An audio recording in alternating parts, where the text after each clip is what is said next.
The 2000s was quite a special period of time for music in general. It was the decade where we saw CD taking over to an extreme degree, and while it's something that was kinda apparent from the 90s, vinyl records were almost out of the picture in the 2000s. This also led to a different way of approaching music to make it more applicable to the CD format. Artists will fill the albums with songs and get past the 60-minute runtime or even get close to the limit of 80 minutes. There were many occasions where you would get a hidden track, giving you the impression that the album is over, and after a few minutes of silence you get an extra song that most of the times is uncredited. Alongside this way of approaching albums, tons of artists, especially in the electronic scene, would rely on numerous compilations that would make sure to cramp up as many tracks as possible in just 1 or 2 CDs, usually being part of magazines or promos from labels and being the main way to promote an up-and-coming artist in the scene. Out of this period of time there would be a ton of bargain type CDs that would never be reissued, never being pressed on vinyl, and usually being ridiculously cheap. And out of those CDs you can find some hidden diamonds, some of which you might look at and immediately get the impression that this is something you get out of the 3 to 5 euro CD section that no one cares for. It really depends on how you view this period of time, because for me, many of those releases I discover give me a sense of nostalgia. Even if it's the first time I listen to them, they work like a time capsule. You can tell just by the aesthetics and the way they are put together that this screams 2000s. And I personally adore this period of time. I found some excellent stuff back in my childhood that got me into electronic music. There are a lot of albums out of the 90s and 2000s that would fit this category of hidden gems you might haven't heard of and are worth your attention. For now, the one I'm going to focus on is the 2004 album The Day After by Pzychobitch, which is actually one of the very first CDs I bought back when I started my collection in like 2015 to 2016, and I couldn't really wrap my head at the time as of why this CD ended up being so special to me up until I started getting more and more into the notion of buying stuff from record stores and see the different sections, some of which would have CDs you could find in really cheap prices, almost always used in second hand, and have covers that have this trashy 2000s aesthetic that was one of a kind. The Day After is an album that feels like it fits in this category, one that under different circumstances would easily fly out of my radar. And now I get it. This album felt like I've listened to it before, way back when it was released in the 2000s. I got this strange feeling of déjà vu, of a period of time that I appreciate and adore for making me get into multiple kinds of electronic music. I just didn't know how to describe it back then, what made this album so special to me. But out of random CDs that are probably forgotten nowadays, in The Day After I found what I would actually consider to be one of my favorite albums of all time. Pzychobitch mainly consists of lead singer and songwriter Sina Hübner, accompanied with the 2 producers and musicians Stefan Bohm and Frank Glatt. After the debut Eden, Frank was replaced with Martin Kovacic for the next 2 releases, and also Sina and Stefan would have a side project together called Sina, SINA, with their 2 albums having quite a lot of similarities in terms of stylistic approaches from the period of time they were made.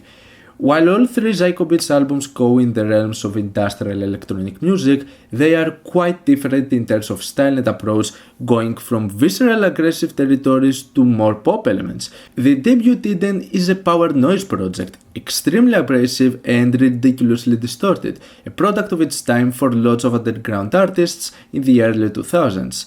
The Day After almost abandons the noise elements and gets into a more straightforward industrial EBM approach. And then Electroclash 2 years later basically abandons almost anything intense-wise and goes to a catchy electropop and electroclash sound. Think something like the works of Area, for example. Despite those massive shifts, all 3 albums work really well in the genres they represent. The shift was the same with the 2 SINA albums, with the first one, Snapshot, being a full-on power noise album, and while Z and Immer tried to keep the more aggressive sound, the electroclash elements were there for the most part. Also, apparently SINA released a comeback album this year, 18 years later, something that I really wasn't expecting, but that's a discussion for another time. so the day after sits in an interesting position in between a really aggressive and a more pop-oriented album. And while there's not something particularly special about what the day after does, very few albums that have a similar vibe have actually managed to become such growers and show their true colors after multiple listens, and finding more and more songs that tie this whole experience together.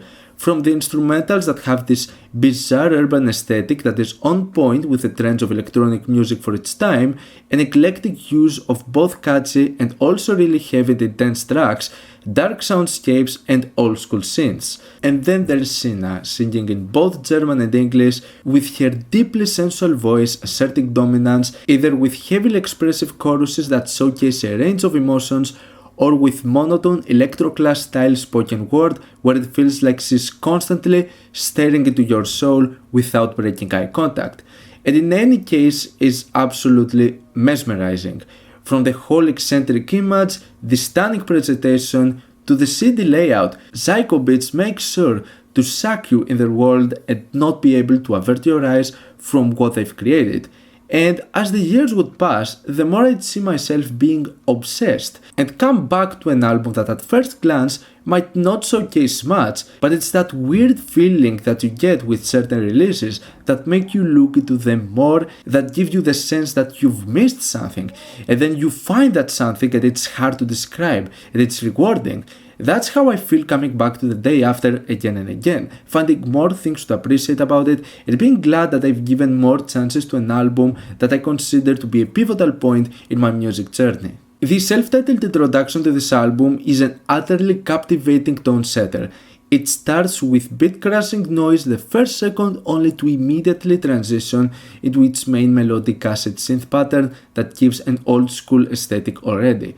There are a ton of psychedelic sound effects that suck you in, and then there's Sina's vocals in German, which are upfront yet slightly aggressive at times and work perfectly. There are multiple beat transitions that build accordingly to each section, and the additional synths to the chorus are absolutely mesmerizing and elevate the overall experience.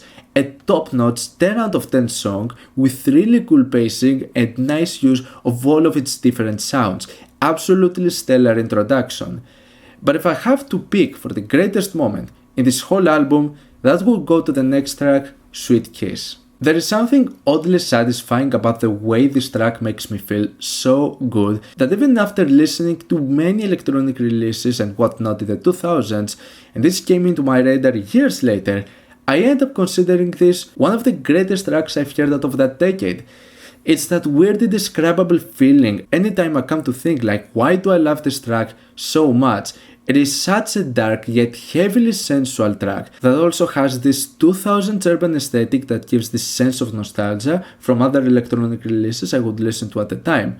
Sina's vocals over here are just really hot. Alongside with the constant sexual innuendos of their lyrics, it feels like they're crawling through my skin. They're so intimate I feel violated kinda, and I fully consent to that. It has this sense of arousal that you typically don't expect from songs like this, but anything from Sina's delivery to the instrumental choices work in its favor in a tremendous way. I'd say this is one of the horniest songs I can think of, or at least one of those that succeeds on giving that feeling. The instrumental might not be anything all that crazy in terms of its production and mixing, but its more lo-fi aesthetic on some parts adds to the experience in my opinion. While it takes a while to reach the chorus that comes halfway towards the track, at least the pacing and build up to that is really good, with constant additions of synths and beat progressions, and when the chorus comes, it's one of the most mind-blowing I can think of, period. Those synths, the additional vocal layers, the crazy beat that is somewhat buried in the background. I'm just obsessed and stunned by the way this track makes me feel. It's just something else. Upside Down changes the mood a little bit with one of the most aggressive moments in the album so far. Hardcore breaks in the mix, the chorus consists of loud acid synths, and it's in general a more pumped up track that builds up nicely with all of its bridges before it gets intense and in your face. One of the most memorable moments keeping up with all of the amazing elements that have been presented in the album so far. The dark atmosphere is presented once again in a slower tone and pacing, with the track Insane that only picks up towards its second half, with the breakbeat part becoming the most memorable moment. Prior to this, it's possibly one of the least memorable tracks in terms of its progression and sound choices, but still has the elements necessary to make for a pretty compelling moment nonetheless.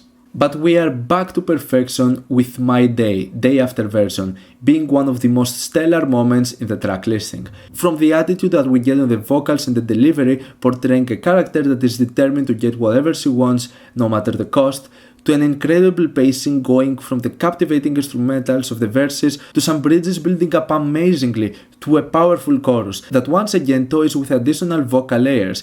It has some of the best sections with numerous vocal effects, and the beat switch where the first chorus drops is stunning anytime I listen to it. Great use of dark ambience and noise effects in the background, especially at the beginning, with a classic acid techno and DBM formula that works really well in its favor. I was always in a weird position on how to feel about the track with Han and Elias, Faster Than You. On one hand, we have one of the most powerful and intense tracks over here, a potential industrial EBM anthem, but the sampling of anthemic triumphal classical music feels out of place. In no moment does it feel like it makes sense with anything else that the song does, and while by itself is not a bad inclusion, I never saw myself returning that much to this track in particular, as structurally it never feels like it's going somewhere. Ego is another case of a track that takes a while to reach its climax. The chorus contains some of the harshest vocal deliveries of the whole album, and once again has an excellent beat switch that is miles better than the more minimal approach the track had at the beginning.